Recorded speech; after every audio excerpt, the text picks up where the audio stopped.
Liu Pengyu, juru bicara Kedutaan Besar China di Washington, menepis kabar Rusia meminta bantuan persenjataan ke Beijing. "Saya belum pernah mendengar tentang itu," kata Liu Pengyu dilansir Tribun Timur dari Reuters Senin tanggal 14 Maret. Dia mengatakan China menemukan situasi saat ini di Ukraina membingungkan, dan menambahkan, "Kami mendukung dan mendorong semua upaya yang kondusif untuk penyelesaian krisis secara damai." Liu mengatakan upaya maksimal harus dilakukan untuk mendukung Rusia dan Ukraina dalam melanjutkan negosiasi meskipun situasi sulit untuk menghasilkan hasil yang damai.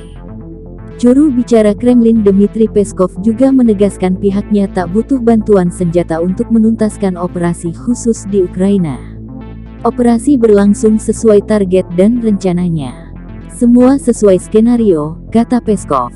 Penasihat Keamanan Nasional AS Jake Sullivan akan bertemu dengan diplomat top China Yang Jiechi di Roma, Italia. Amerika memperingatkan Beijing akan benar-benar menghadapi konsekuensi jika membantu Moskow menghindari sanksi atas perang di Ukraina.